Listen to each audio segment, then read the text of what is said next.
In 1879, a woman in the quiet English village of Beaulieu began to feel something move inside her body. It wasn't a child. It wasn't a sickness. It was something alive, something that had no right to be there. For 7 months, her belly grew. Her appetite became monstrous. And when doctors finally cut her open, what they found changed the way an entire town looked at water, food, and the human body itself. This is the true clinical record of Agatha Alfred, a woman who unknowingly fed the creature living within her. Step into the shadows, where the line between medicine and madness disappears. Don't forget to subscribe, like, and turn on the bell so you never miss the next story that should have stayed buried. Beaulieu village lay in its usual silence, the kind particular to rural Hampshire, a silence not of peace, but of long habit. It was midsummer and the air hung heavy inside the Alfred cottage, pressing the curtains against the walls. At 37, Agatha Alfred kept the same routine each night, closing the shutters, checking the lock on the door, folding her shawl over the chair, and setting the earthen pitch of well water beside the small iron-framed bed sheared with her husband, Alfred. The hour had long passed midnight when she awoke with a dryness in her throat. The lamp had gone out, and the room was dark enough that she could only trace the faint outline of the dresser and the shadowed form of her husband asleep. She reached for the picture by touch, the clay still cool from the evening air. The surface of the water gave a faint sound, not the soft lap of stillness, but a motion, almost imperceptible. She took no notice. Her thirst was greater than her caution. Raising the rim to her lips, she drank. The water slid down quickly, metallic and stale from sitting uncovered. Then a sharp small sting at the back of her throat. She coughed to once swallowed again and set the picture down with a muted clink. Her palm lingered on the clay, feeling its dampness. It was nothing unusual, she told herself. The wells of Beaulieu often carried grit. She had heard of neighbors spitting up tiny pebbles when the bucket rope frayed. She swallowed twice more to clear the sensation. It subsided, leaving only a thin line of heat under her ribs. Agatha lay back down, adjusting her cotton nightdress, and waited for sleep. The faint smell of damp earth rose from the picture, a smell she knew from years of fetching water at dawn. Through the window, the faint drumming of insects filled the night. She thought briefly of her daughter asleep in the next room, then of Alfred, whose breathing came in steady, untroubled waves beside her. Nothing, she told herself, could be wrong. A simple irritation, perhaps dust. The human body, as she had heard one doctor say at the parish meeting, was a machine of mysterious humors. In the morning, she felt a faint soreness in her throat and a mild burning along the right side of her chest. She said nothing of it. When Alfred asked why she was slow to rise, she smiled and said she had swallowed badly. He laughed, remarking that she was becoming delicate, like the London women he read about in the papers. The day passed uneventfully. She swept the yard, baked bread, and hung linens to dry. The ache behind her ribs pulsed once in the afternoon sun, but quickly vanished. There was work to be done, and the body, she believed, had its ways of correcting itself. That night, as she prepared for bed again, she refilled the same pitcher from the backyard well. The rope squealed against the wooden wheel. The water came up murky, but she strained it through muslin as she always did. She set it by the bedside once more, careful not to wake Alfred, who had already drifted into sleep. Before extinguishing the lamp, she looked briefly at the picture. The clay rim darkened by moisture, the faint shimmer of water catching the last glint of light. The room fell silent again. Then came the sound, a soft, deliberate slosh, though no one had touched it. Agatha paused, her hand still over the lamp's wick, listening. The sound came once more. Faint, wet, and quick, and then nothing. She waited a moment longer, said a quiet prayer out of habit, and lay down. The picture sat still in the dark, but for a long while, long after she closed her eyes, the faint smell of damp earth lingered in the air. By the third week, after the incident with the picture, Agatha Alfred began to experience what she later described as a motion within. It was not sharp nor constant, merely a subtle stirring beneath the skin of her lower abdomen, as though a pulse had shifted from its proper place. The sensation was mild at first and came at irregular hours, most often after she had eaten. She dismissed it as indigestion, a common ailment among women of her age who managed housework and took their meals late. In Bolio village, medicine was an improvised practice, a blend of household remedies and superstition. For fatigue, one drank warm vinegar. For dizziness, vinegar with salt, and for abdominal fluttering, women were told to rest and think pleasant thoughts. The midwife, Mrs. Elkins, was called discreetly one morning when Agatha's discomfort became visible.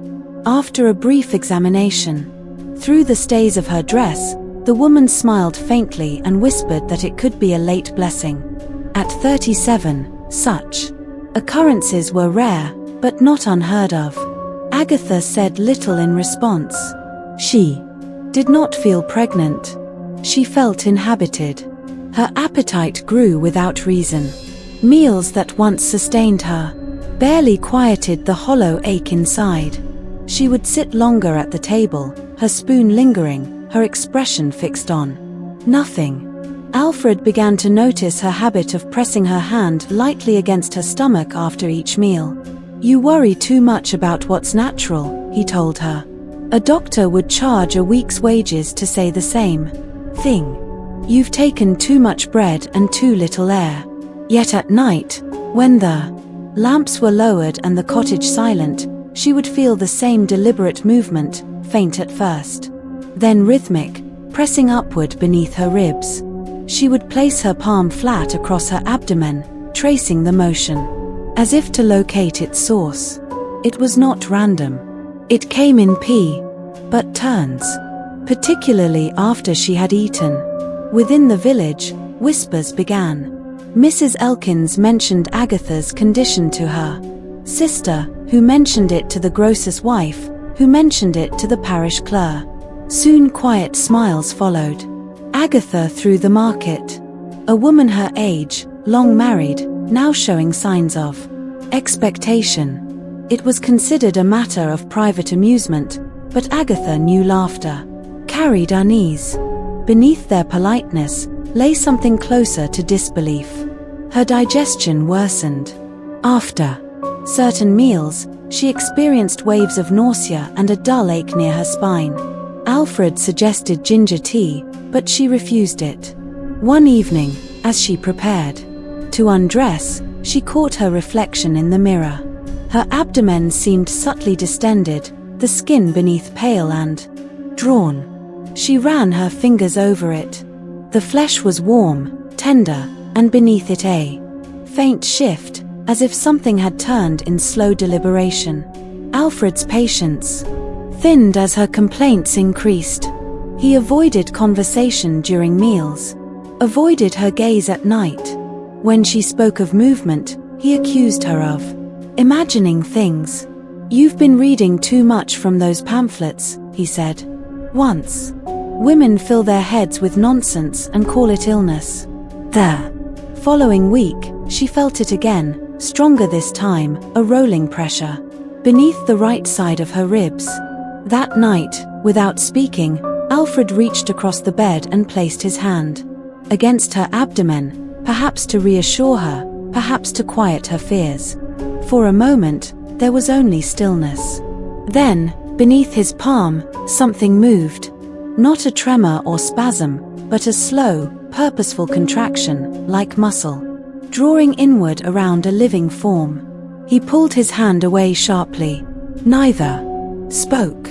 The lamp flickered against the wall, and outside the wind rattled the wooden shutters. Agatha turned on her side, facing away, her eyes open. The movement came again, subtle, measured, and patient, as though the thing inside had begun to learn her rhythm. And beneath the thin skin of her ribs, a small shadow of motion became faintly visible. The first undeniable sign, the physician arrived from Elmington in the late afternoon, a cautious man named Dr. Edwin Gresham, who carried his practice in a black leather case, and his skepticism in equal measure. Word had reached him that a woman in Beaulieu village was experiencing fetal movement inconsistent with her term. He came less out of concern and more out of curiosity, for he had lately read of new continental experiments in acoustic diagnosis, a method by which sound could be used to observe motion within the human body. The Alfred cottage was small and dimly lit. Agatha sat upright in a wooden chair near the window, pale and composed, hands folded over the swelling at her waist. Her husband hovered in the doorway, visibly uneasy. Dr. Gresham introduced himself briskly and began unpacking a curious device, a narrow brass tube fitted with a diaphragm and a hollow earpiece. He explained after himself that the Doppler principle, named after the Austrian physicist who proposed it decades earlier, allowed detection of motion through frequency shifts in sound.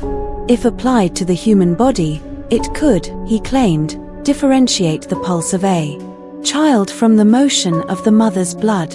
Agatha nodded faintly, uncomprehending, and lay back as instructed. The doctor pressed the cool end of the instrument to her abdomen. The room was quiet except for the faint ticking of the clock above the hearth. For a long while he listened.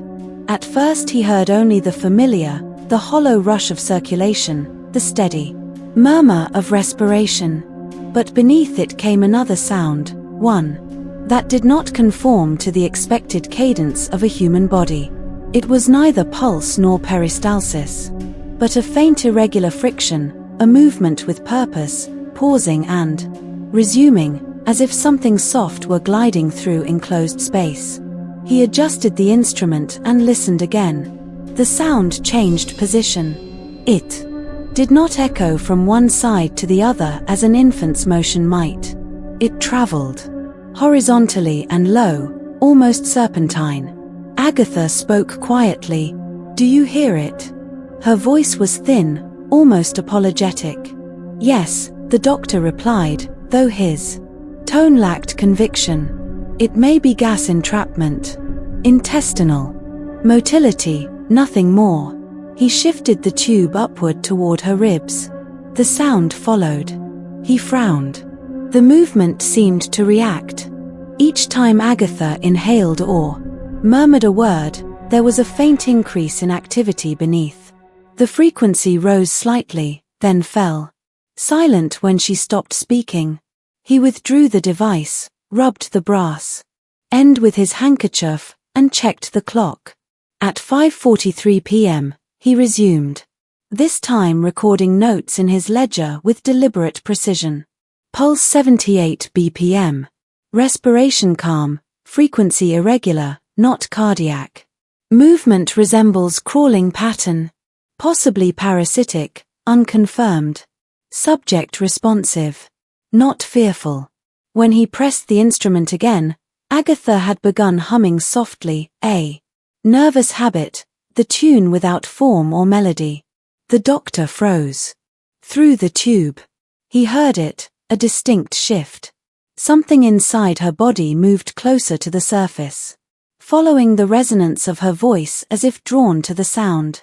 He pulled the device away abruptly. The hum ceased. The motion stopped. The silence that followed was long and heavy.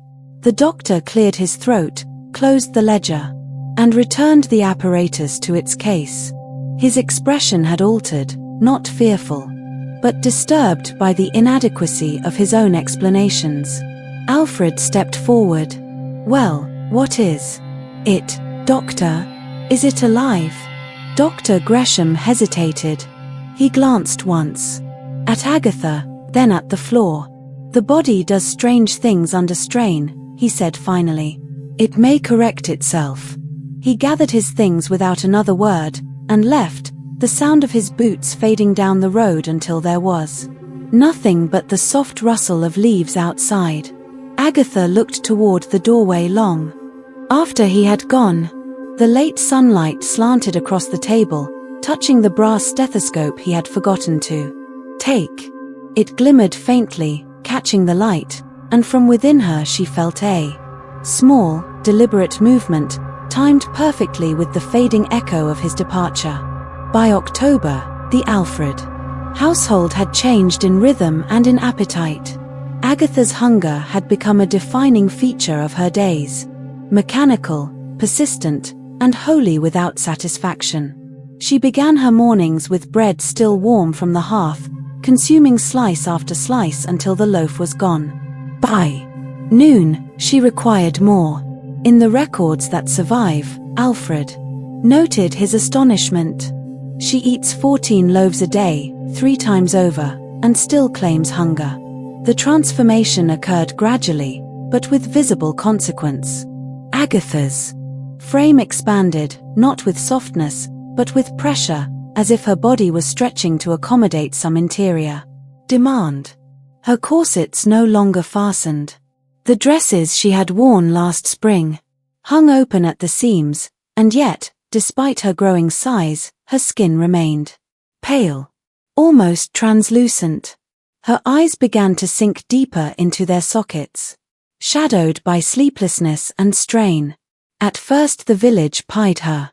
"She's carrying late," they said. "An older mother must eat for 2. But as the weeks went on, sympathy gave way to suspicion. Victorian modesty allowed illness to be spoken of, but not appetite. For a woman to eat beyond restraint was a moral failing, a lapse of self-control, unbecoming of a wife. The grocer's wife began to limit her purchases. The baker's boy whispered to others that Mrs. Alfred ate like a man gone starving. Alfred, exhausted and uncertain, tried reason.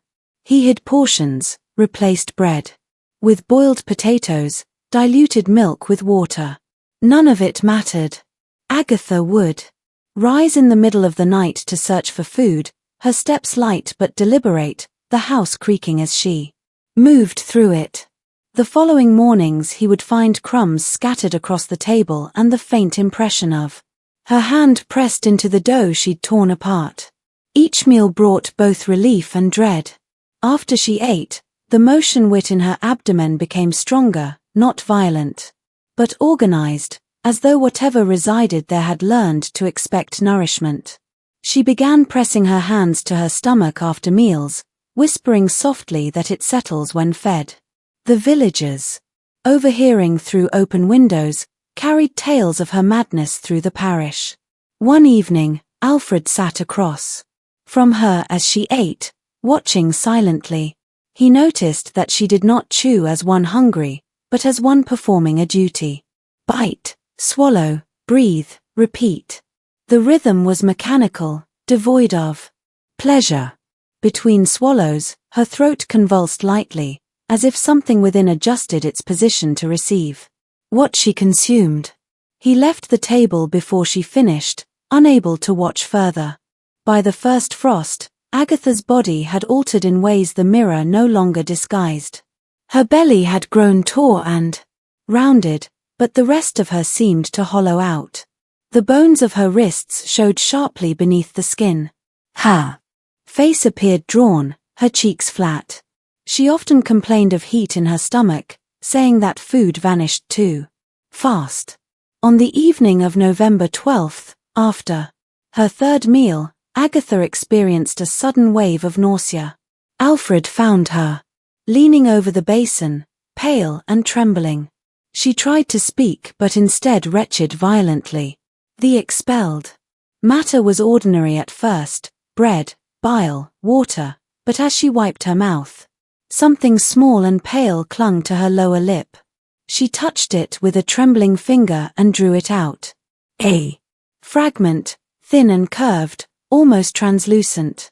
Under lamplight, it shimmered faintly, a scale no larger than a thumbnail. edged with a faint golden tint. She said nothing. She wrapped it in a handkerchief, folded it twice, and placed it in the drawer beside her bed. That night she did not eat, but the movement inside her came all the same. Steady, patient, and disturbingly alive.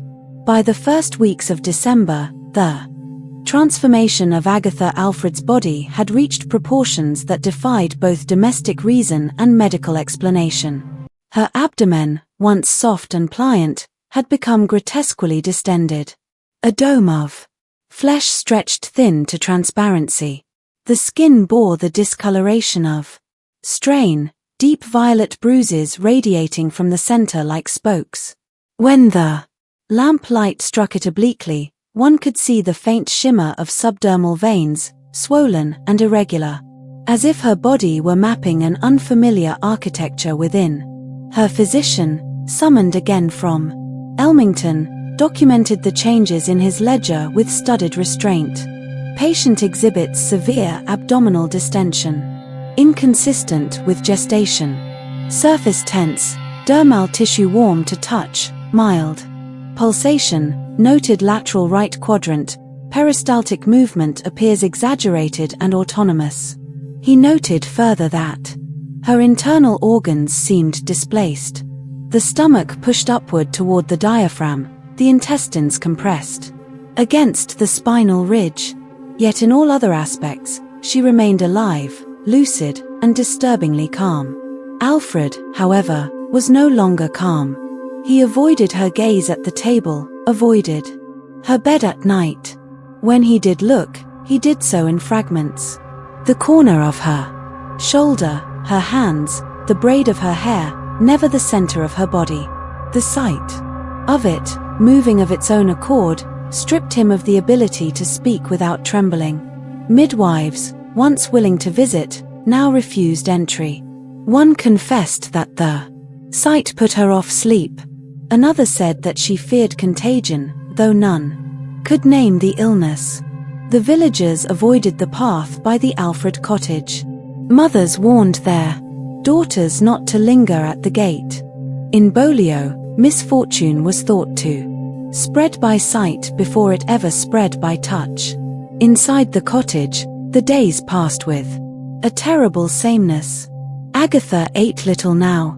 The appetite that had once consumed her had turned to fatigue. Her body, it seemed, had reached its limit of accommodation. The skin stretched so tightly across her abdomen that she bled in fine red lines. Beneath the movements were visible, rhythmic, coordinated, purposeful. Alfred described them later to the doctor as like the roll of a tide beneath canvas. One afternoon during examination, the physician attempted palpation. He pressed lightly along the midline, his fingers sinking into the tension of the skin. Underneath something recoiled, not as a muscle does, but as a creature might when disturbed. The doctor withdrew instantly, his composure wavering for the first time. Movement is not reflexive, he wrote. Appears responsive to contact. Duration approximately 6 seconds, directional. Upward. He prescribed confinement, fearing rupture. Agatha was moved to the upper room and placed on strict rest. Alfred carried her meals upstairs, his hands shaking so visibly that she sometimes took the tray from him. She no longer asked for help dressing. When she spoke, it was about small things. The sound of the wind, the missing clock on the mantel, the taste of the well water she no longer drank. By February, the body had become a landscape of motion. The swelling rose and fell in slow waves, sometimes crossing from one side of her torso to the other, deforming her shape into unnatural symmetry. Alfred recorded it once in private. The skin rose as though a hand beneath pressed outward. Once I thought I saw the line of its head. On the evening of the 12th, Agatha suffered what was described as a fit. Her breathing shortened. The surface of her abdomen rippled violently, as if something within strained for release. Alfred held her shoulders as she gasped for air. Then, for a moment, the motion stopped. The skin tightened to stillness. And from beneath hard, brief, and undeniable, something pressed outward. The outline was distinct, a jawline, hinged and narrow, forcing against her skin with horrifying clarity before sinking back into the darkness within. When the movement ceased, Agatha wept soundlessly. Alfred, unable to look at her, crossed the room and faced the wall. Outside, the snow had begun to fall, muffling the world in a silence that felt for the first time protective. The patient arrived by carriage, wrapped in 2 wool blankets, and scarcely conscious from exhaustion. The journey from Ballure to Winchester, some 14 miles of uneven road, had worsened her condition. Her husband, Alfred, accompanied her only to the gate, and did not enter. According to the admitting nurse's notes, he appeared drained of expression, as if long unacquainted with sleep. Inside the hospital's surgical ward, 6 physicians gathered under gaslight. Dr. Silas Morton presiding, Dr. Lionel Crisp, physician in residence, Dr. Hartley Wren, obstetric specialist, and 3 junior observers from London, recently attached to the hospital for study. Their discussion was recorded in part by the secretary of the board, Dr. Morton. The patient presents abnormal abdominal enlargement inconsistent with gestation or cystic tumor. Prior local examination reports autonomous movement visible beneath epidermal surface. Dr. Wren, could it be hydatid disease?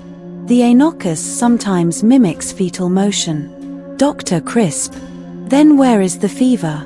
The woman's pulse is steady, temperature unremarkable. Hydid would not thrive without constitutional distress. Dr. Morton, we may be confronting a parasitic case of unique formation or, as has been suggested, an instance of aggravated hysteria producing somatic delusion. Observer, the motion, sir, was witnessed by several villagers. Dr. Morton, villagers are given to imagination. There was a pause as the surgeon stood around the examination table.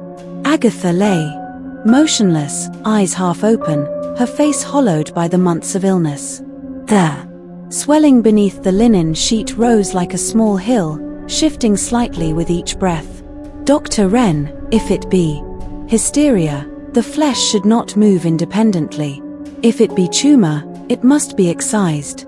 And if it be parasite, Dr. Crisp, interrupting, then we are hosting something that should not exist within the human cavity. The senior surgeon made the decision with characteristic brevity. We proceed. Exploratory incision at dawn. The room was prepared in standard fashion. Instruments laid on enamel trays. Scalpels sterilized by flame. Linen soaked in carbolic solution. A fire smoldered weakly in the corner grate. The gaslight above cast long warped shadows across the tiled floor. At commencement, Dr. Morton drew the first incision along the median line, shallow, steady. A thin bead of blood. Surfaced, ordinary, unremarkable. Then came an audible sound not listed in the surgical manuals, a faint, compressed hiss, as if air had been expelled from within. The surgeon froze, blade still in hand. Dr. Crisp, could it be gas release? Dr. Morton, perhaps, yet it is warm. Do you feel it? Indeed, a current of heat emanated from the wound, not feverish, but organic, pulsing faintly against the open air. Nurse Clay, holding the basin, staggered backward. The metallic scent of blood had changed, replaced by something earthy, damp, the smell of soil after rain. Observer Linton. Sir, the surface is shifting. Morton looked down. Beneath the exposed tissue, a movement occurred. Subtle, sliding, impossible to localize. He reached for the forceps, his breath measured. Then the nurse fainted. The basin struck the floor with a hollow clang, water spilling across the tiles. Dr. Morton did not move his gaze from the incision. His gloved fingers hovered an inch above it, trembling slightly. "Dr. Crisp." "Sir." No reply. The room fell silent, save for the soft rhythmic sound. Not breathing, not heartbeat, a slow internal motion, patient and deliberate. At 7:24 a.m., according to the log, Dr. Morton abruptly ceased movement and stood fixed, eyes wide, his hand suspended over the wound. His breathing had stopped. The entry ends there. The remainder of the page in the surgical ledger is blank. Only the ink blot remains dried in the margin where his pen fell. Following brief interruption. Due to assistant fainting, Dr. Crisp assumed position at the left of the operating table. Dr. Morton proceeded with a controlled extension of the midline incision approximately 6 in inferior to the sternum. Upon separation of the dermal layer and fascia, a cavity was exposed containing an unusual serous fluid of yellowish-gray tint and earthy odor. Temperature of the discharge measured higher than ambient by an estimated 8 degrees Fahrenheit. At 7:29 a.m., movement within the cavity was observed, slow, rotational, accompanied by a faint internal frictional sound. Initial assumption was intestinal paresthesia. However, further inspection revealed an independent structure coiled tightly upon itself and partially embedded in the peritoneal lining. Dr. Morton employed retractors to widen the field. Upon contact with metal instruments, the structure responded with a contractile motion inconsistent with human tissue. Dr. Wren noted visible scales along the surface darkened by bile and blood. At 7:31 a.m., identification confirmed. Adian organism, serpent, living, origin, undetermined. Dr. Morton maintained composure and instructed that the patient be kept under full ether. The incision was widened by a further 2 inches. Upon manual extraction, the serpent resisted briefly, coiling and uncoiling in rhythmic movement against the abdominal cavity. Its anterior portion was entwined about the mesenteric tissues. Posterior end lodged near the lower bowel. Minimal internal bleeding noted. At 7:38 a.m. the specimen was fully removed, alive but severely weakened. The body emitted low spasmodic contractions. Blood loss from the patient remained controlled. Observation during removal recorded by Dr. Wren. Organ displacement evident. Liver and stomach compressed upward.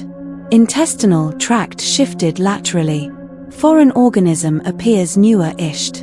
Midsection distended with undigested matter, possibly derived from host's intake. Partial self-digestion evident. Specimen placed in a sterile basin for study. Upon exposure to open air, it displayed erratic movement for approximately 90 seconds before slowing. The texture of its scales altered as fluid evaporated, turning from brown to ashen gray. Discussion arose regarding classification. Dr. Crisp proposed Coluber radiatus, Asian ratnake, though coloration inconsistent with local species. Dr. Morton speculated it entered the body through ingestion, possibly contaminated well water or imported earthenware vessel.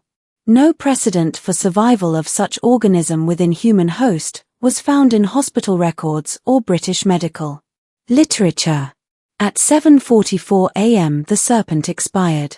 The tail in final motion struck the basin's edge and fell still resting in proximity to the patient's hand which lay open upon the sheet. No further reaction was noted. The odor in the room persisted. An earthy mixture of bile and soil. Instruments were cleaned with carbolic solution. The specimen was sealed in a glass jar with alcohol for preservation and later study. At 7:52 a.m., Dr. Morton dictated the concluding note to the attending clerk. Procedure successful. Host remains insensible. Circulation stable. Foreign organism extracted intact. Cause of implantation unconfirmed. Subject alive. Creature deceased. He then ordered the curtains open to let the winter light in. The room remained silent except for the faint crack of frost against the window glass, a sound noted in the margin of the record, though not explained. The patient survived a major abdominal operation. Wound closed by silk sutures.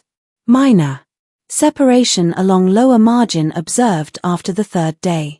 Moderate fever. 101.6 persisted for 10 days accompanied by intermittent delirium. Appetite poor. Odor from incision described as earthy, not putrefactive. Pulse irregular. Respiration shallow. The first month was dominated by fever, sleep, and silence. Agatha's body appeared diminished, skin translucent, collarbones sharp beneath the linen. The nurses noted that she rarely spoke except in dreams when she muttered indistinctly of something turning.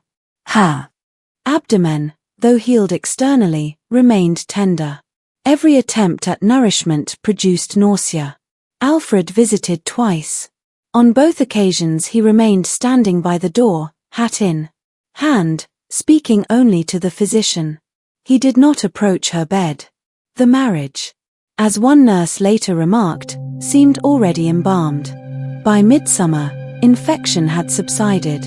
The wound healed fully. No residual swelling detected. Weight gain minimal. Patient described as skeletal pallid hair, thinning. A strict convalescent regimen was introduced.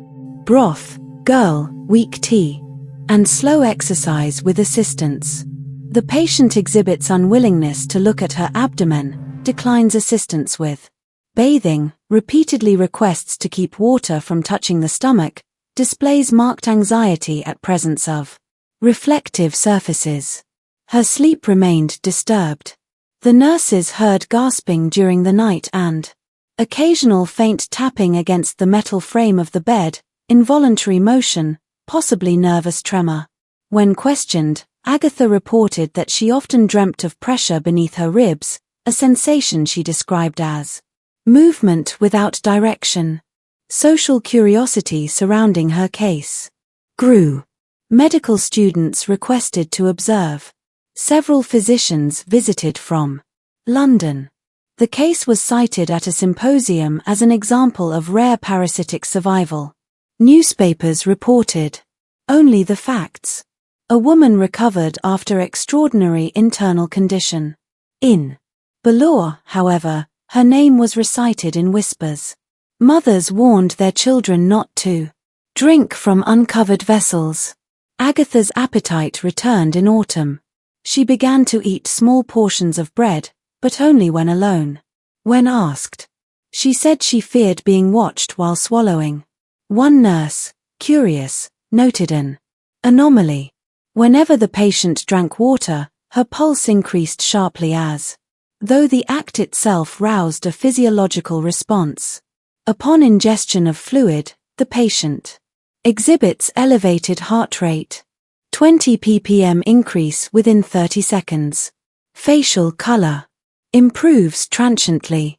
Reports of faint stirring in the upper abdomen lasting several moments. No objective movement visible. Psychological rather than physical origin suspected. Agatha's own writings from this period, preserved in fragments of a small journal, reveal the dissonance between her recovery and her mind. The doctors say I am well. They do not see that I move when I am still. Sometimes I feel it shift when I drink water. It waits for that. It knows the sound. By year's end, she was declared fit for discharge. Her body had healed, but her eyes betrayed vigilance, the habit of one listening inwardly for proof of peace. She left the hospital in early February of 1881, escorted by her husband, who did not touch her arm as they walked. The final note in the hospital ledger written in Dr. Crisp's hand closes her file with measured restraint. Patient exhibits distrust toward her own body. Prognosis satisfactory. Psychological stability uncertain. The case was sealed, labeled, and archived among the records of anomalous recoveries. Her bed, stripped and remade for the next admission, bore a faint discoloration at the center, not blood, but a pale ring as tea, though something had once seeped upward from below, and then dried in perfect silence. The carriage that brought Agatha Alfred home arrived without ceremony. The driver refused to help her inside, muttering that the woman was best left to her own walls.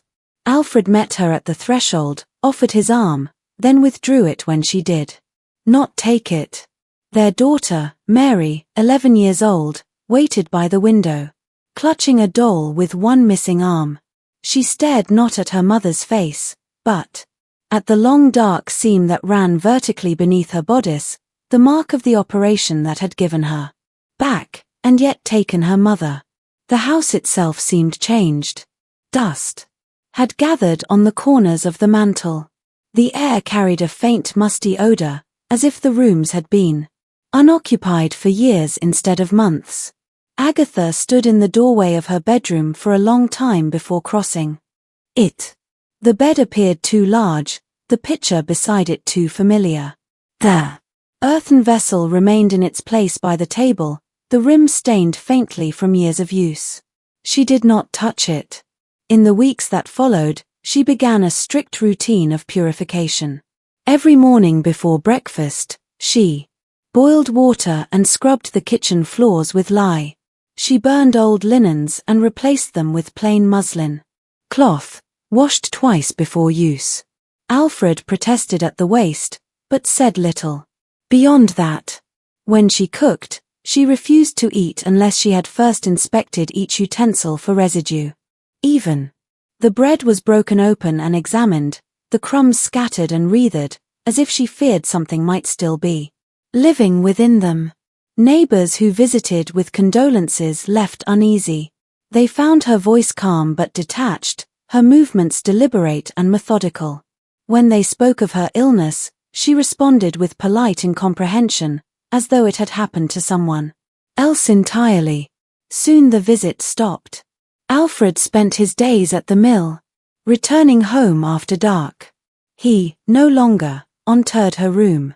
Supper was taken in silence. Agatha at the end of the table, Alfred at the other, their daughter between them, watching the measured way her mother chewed, swallowed, and waited before speaking. If a drop of water fell from her cup, Agatha would flinch, blot it immediately, and stare at the damp mark until it vanished. By midsummer, her health appeared restored, but her manner remained cautious, restrained, as though she mistrusted the calm within her own body. She took daily walks along the edge of the forest, tracing the same path each morning. Villagers began to whisper again. They said she spoke to no one and carried a cloth over her mouth to avoid the dust. A grocer's wife claimed she once saw Agatha pause at the village well, stare into it for several minutes, and turn away without drawing water. Inside the house, Mary observed everything. She learned to imitate her mother's quiet habits, folding, cleaning, listening. One afternoon, she found Agatha in the bedroom, seated before the small table, where the pitcher still stood. The lamp was unlit. Light from the window fell across the vessel, showing the fine cracks along its surface. Mary asked softly, "Mama, what are you looking at?" Agatha did not turn. Her eyes were fixed on the water's surface, though the picture had not been filled since her return. The silence stretched long enough that the child began to step away. Then Agatha whispered, barely audible, "It's quiet now. It must be sleeping." Mary said nothing. She backed out of the room, leaving her mother motionless before the picture, the afternoon light fading across the wall. That night, Alfred found the door still open, the lamp cold, and the house silent, except for the faint trickle of water in the basin, though no one had drawn any that day. For more than 3 decades following her return from Winchester, Agatha Alfred lived in quiet seclusion within the same house where her illness had begun. The villagers of Ballure, who once speculated freely about her affliction, had long since turned their curiosity to other tragedies. Yet her name remained a private caution, spoken softly to children who played near the well, or to wives who fell ill without cause. The Alfreds lived inwardly. The curtains remained drawn year-round. Visitors were received only in the front hall, and only when necessary. Meals were taken in silence. The daughter Mary grew into a tall, thin woman who resembled her mother more each year. Same narrow frame, same habit of pausing before speaking as though weighing every word against memory. She never married, never sought work beyond the home. Alfred aged faster than either of them. His hair whitened early, his hands grew tremulous from years at the mill. He spent most of his evenings on the porch, pipe unlit, staring toward the road, but never calling to anyone who passed. The house, once bright with activity, fell into a kind of domestic hibernation. The clock above the hearth stopped and was never rewound. The garden withered. Moss crept up the base of the walls. Agatha maintained her routines to the end. She cleaned the house each morning, boiled her water, and ate the same meal daily. A single slice of bread soaked in milk, eaten slowly and without salt.